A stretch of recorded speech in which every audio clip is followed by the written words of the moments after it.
know, years back, many, many years ago. Well, not that many. Late 80s, early 90s. In the midst of, excuse me, working all over the country. New York, no, the Northeast. New York, New Jersey, Maine, Vermont, New Hampshire, with the FDIC. I decided to open a store. That's before all that actually started. That started about 6 months after I opened this store. I opened up a communication shop. And I brought in car stereos, stuff like that. And I didn't sell the lower end stuff. Back then, your Blaupunks, your Alpines, stuff like that. That was your higher end stuff. Things have changed since then. But I used to install a lot of stereo equipment into competition vehicles for everybody around. And they would think nothing of spending $10,000, $12,000 to have a system installed.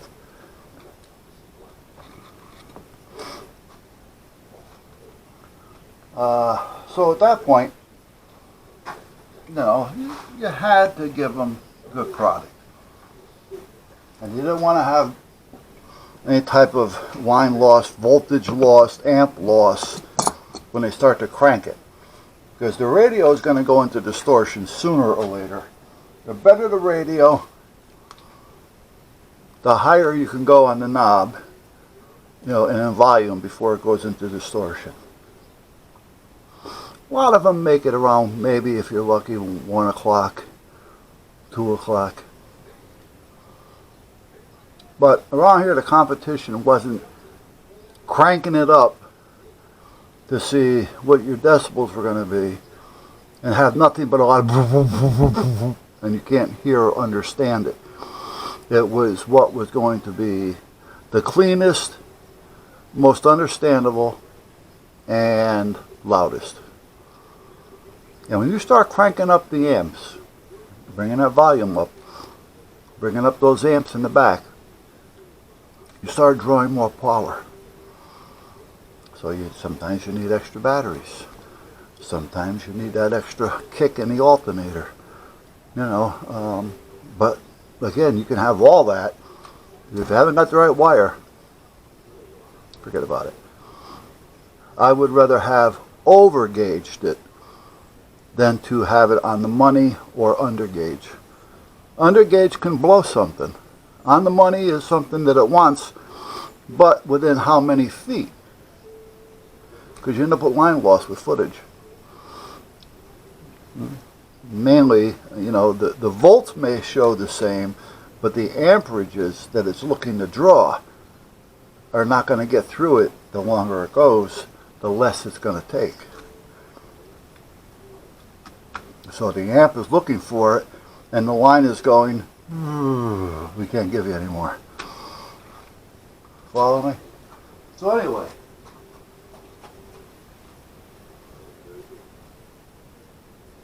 I'm sure a lot of things have changed over the last 30 years.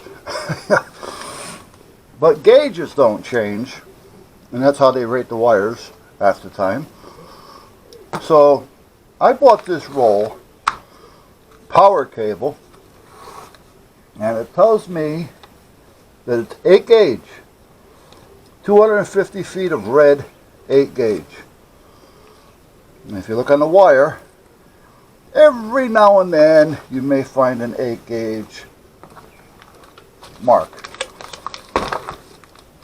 If I can get this untangled enough, I might be able to find one. A lot of the cheaper companies don't label it as much as they used to. Oh, there it is, right there. 8 gauge. So this was on eBay. The seller had a lot of good points, so you know his score looked good. His score looked good, but I said, 8 gauge. And he said, super flexible. Well, that it is. This is one of the most flexible wires I've seen. I mean, it's flexible. So anyway, they said it was flexible, and that's what I like. The more strands, usually, the more flex it's going to have to it. Now, this is the wire that I would normally buy. This was, let me see if I don't have any more of this on a roll, but I may have some of the brand on a roll. Might be 4 gauge, might be black, I don't know.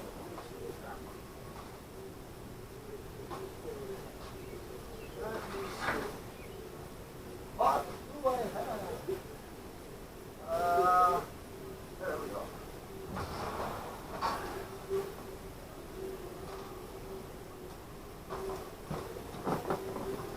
I don't know if they even make this anymore. This is the black to the red. This is 10 gauge. And it's 250 feet. And it's called road rage, by the way. So, this, I believe, is 12 gauge. This one is 14 gauge. And I had it, oh, and here's another 12. So here's 12, 14, and a 12. These are just a red and black power line, basically. Doesn't necessarily mean you have to use it for that, but that's what it's designed for. That's why it's red and black. Alright, so I stripped down this 12. This 12 hasn't got a whole lot of strands, so it's stiff. So we're just going to lay that there for now. Let's kind of stay with one thing at a time. This is a set of jumpers I was getting ready to make. Okay, so this one is a 12 gauge. This one is a 14 gauge. Now the only way I can do this right now is just by turning these tight and making sure that I didn't snip any wires off. And that's basically it. So you can see the difference between the 14 and the 12. 12, 14. You can kind of see the difference. And they're wrapped as tight as I can wrap them as what I'm doing. So you can kind of see the difference there. Oh, hold on a minute. It's going to be important. Alright, so we've seen the red and we've seen the black. Not the red and the black, but we've seen the, and we'll go through that again, the 14 and the 12. Now let's go to this 10. 10. I'm going to try to strip it so we don't get any shade. Oh, we did get a couple. Alright, let's try this again. Because I don't want to cheat on this. I want it to be as close. I mean, that wouldn't make much of a difference, but let me just kind of do this here. I want to try to get this off without taking any extra.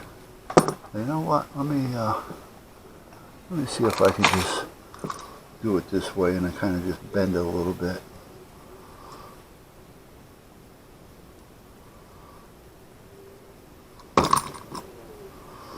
The thing is, if you lost a couple, 4, 5, 6, half a dozen strands when you're using it, that's not going to make a difference when you put it on the connector, because you still have the right amount from the rest of it back. So if you lose a few strands, but I don't want to lose any here now, but I want to try to do this as fair as I can. So if I lose any, I don't want to hear, well, you lost a strand. Well, you know what? You lose more than that.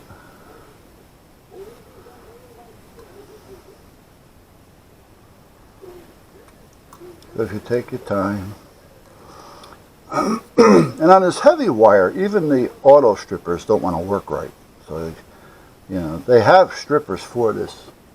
Oh, I may have one over there. I forgot all about it. Oh. I haven't really done this in a while. When I use this wire, if I lose a few, I don't care, because I'm not dealing with it like I used to. Alright, we're almost there. Sorry for the guys. I just don't want to break the wire. I want to try to get as much of it as I can. There we go. We're almost there. Oh, almost. Close, but no cigar.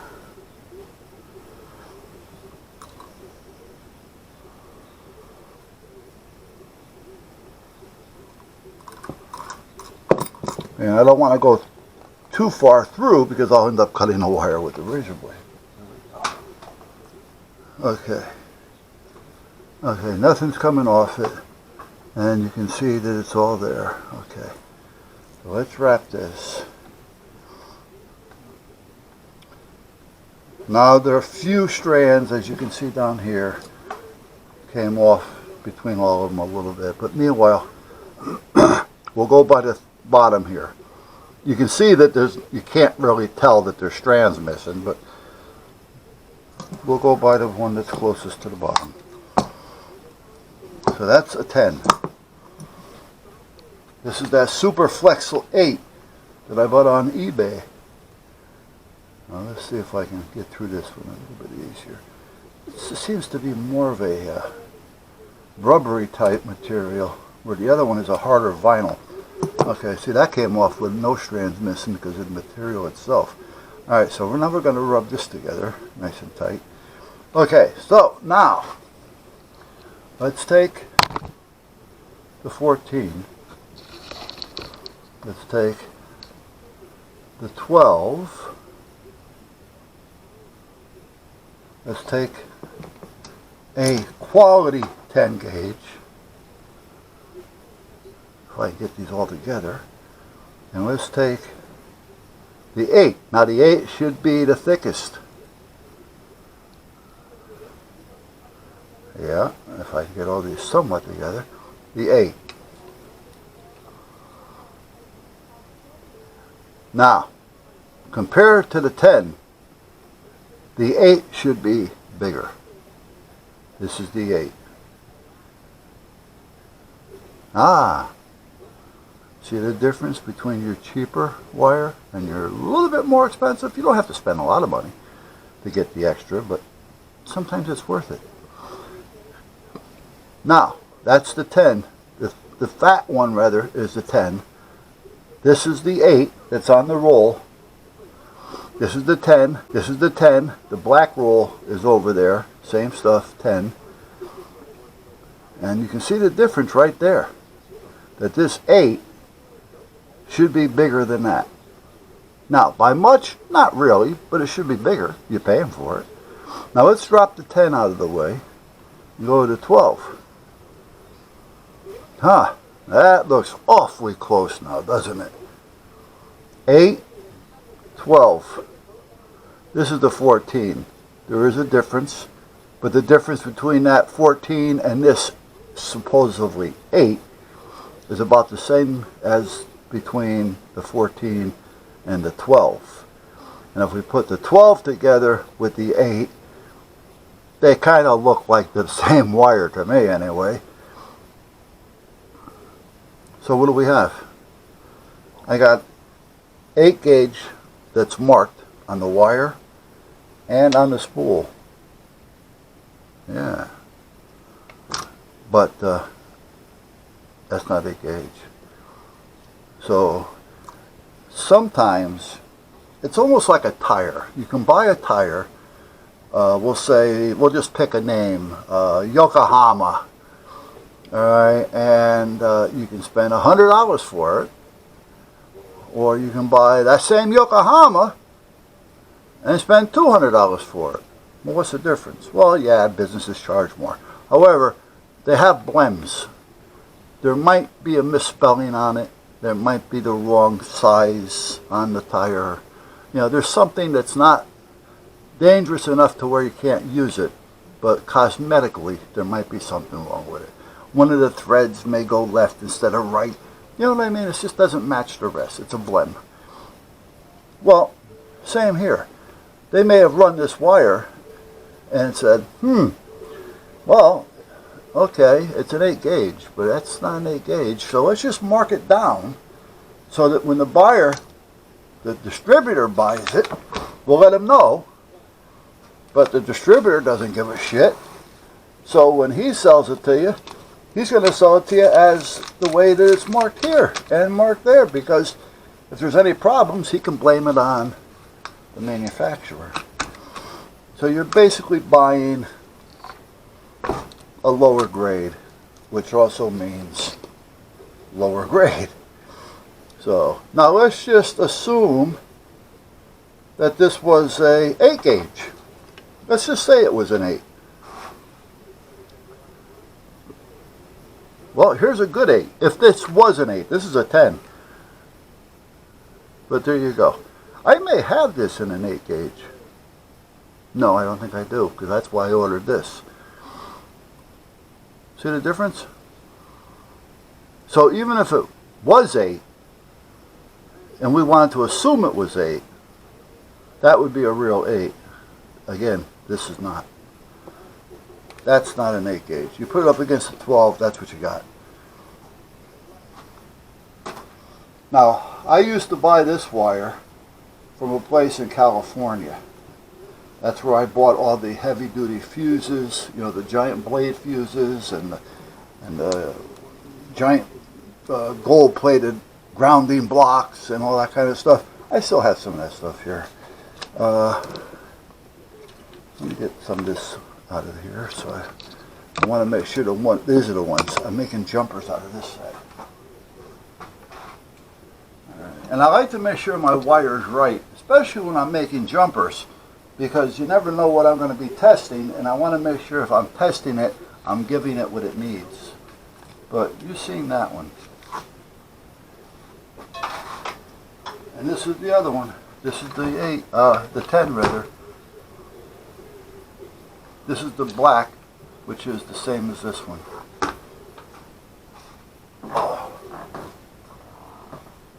But even if you wanted to count it as the part of,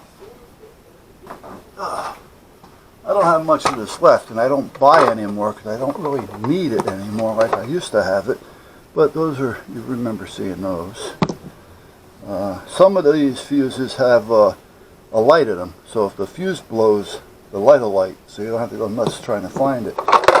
You have these type, that's a 4 gauge. That's also road rage from California. Here's another one. This is a breaker instead of a fuse. It has a breaker in it, so instead of blowing a fuse, you'll just pop the breaker. So all you gotta do is turn it back on again. And these are the grounding blocks, so you can put a 4 gauge in and you can come out with your 8s and 10s. Handles 10s, well, I put that away, but it handles 10s really nice. I don't know about an 8, maybe a little too small, but there's little Allen screws in there that hold them together, and the Allen screws will fall out, as you can see, so you want to keep them in something if you're going to just have them hanging around, because otherwise you're going to lose the screws. So if they're going to fall out, let them fall out where you have control. And this is the 4 gauge, like I say. And with this, you can see the wire in it, so it kind of gives you an idea, you know, what you're getting for your money. I forgot the name of the place. Again, I haven't bought from them in 20 years. I think they're still around. I may have a catalog around here someplace. But yeah, I mean, even with them, I'm sorry guys, but my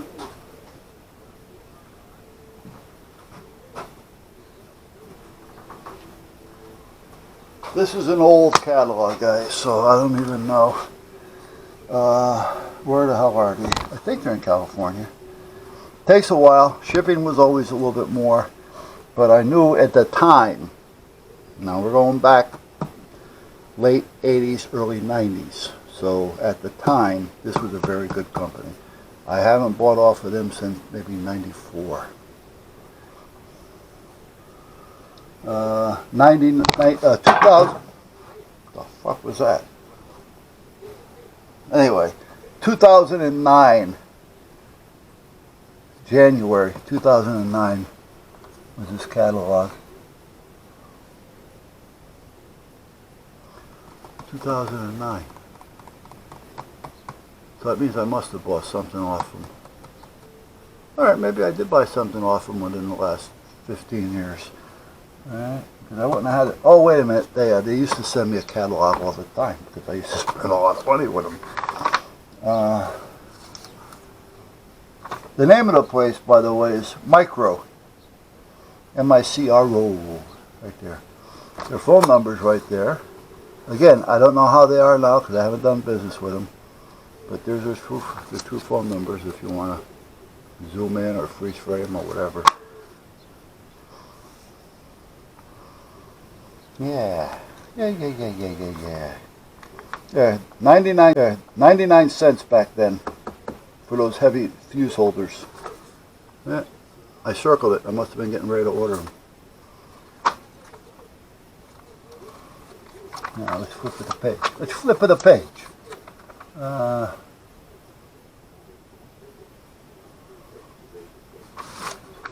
Here's a super bright white lights for your headlamps. Noise killer spray. Okay, I put a fold on this page. There must be something here that I was looking at. That's what I used to do. I used to fold the page to remind me. But I usually mark it. That page might have got just folded. I don't know. Oh, no, wait a minute. No, I didn't. I had my own alarm, so I didn't do that. All the connectors, if you needed them. I'm not saying that they're good today, because like I say, I don't know what they are today. I haven't bought off them. So, you know, if you buy, it's going to be like you're buying from anybody the first time around. Fuses, the heavy duty ones, you know, the big round fat ones, the monster fuses. You know, your actuators, filters, grounding filters, noise suppressors. Trying to see, it's been a while since I've even looked at these things.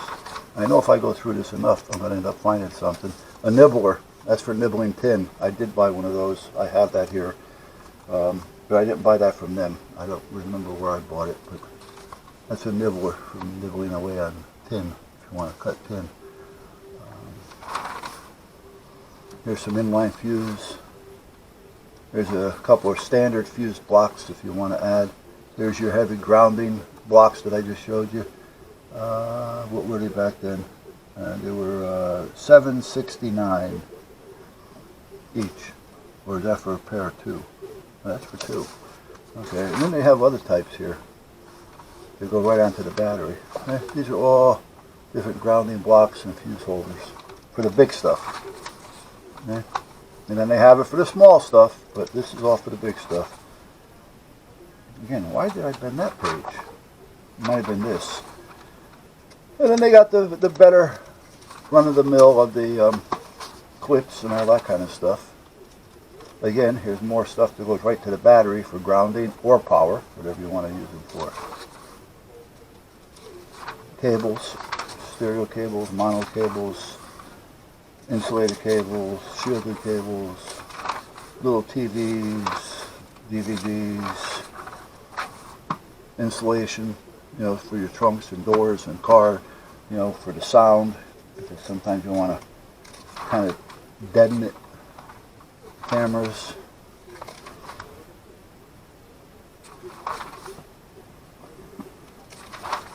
Speakers. I don't know how their speakers are. I never really used any of their speakers. This is stuff if you want to make a box. This is the carpet for doing your boxes. But again, I never really used their speakers, so I couldn't tell you. This is just speaker wire. It's good wire. You know, speaker wire, as long as the gauge is right and if it's flexible enough for you. Here's a high-end primer wire, high-end clear primer wire, primary wire, I'm sorry. This is what I just showed you. Relays, remotes, diodes, capacitors. Diodes and capacitors help out a lot when you're doing good sound stuff.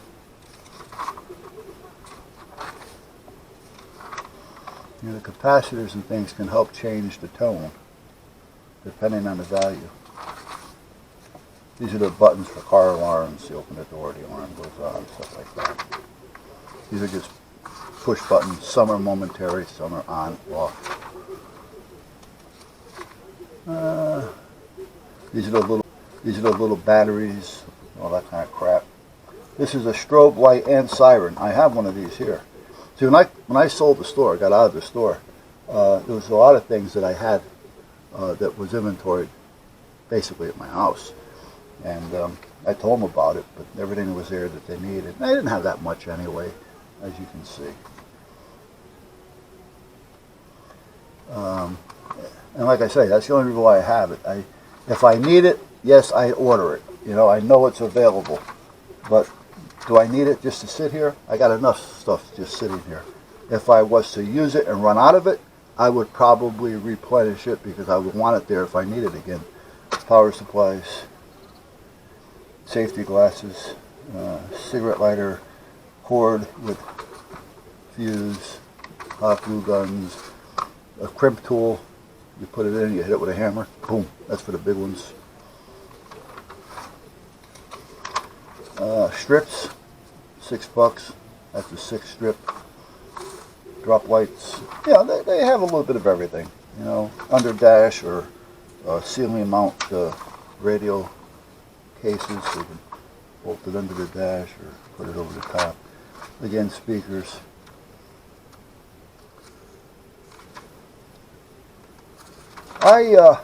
If they wanted big power and they wanted snappy bass, not a rumbly bass, I used to use Hart.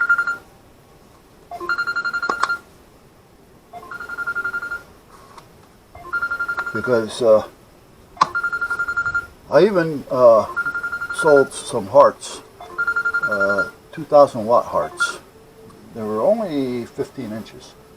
But I sold them to a couple of reggae Jamaican nightclubs because they had the big speakers that they had built.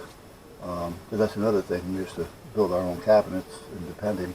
I built a couple cabinets here. There's 2 of them here. I may get them hooked up someday.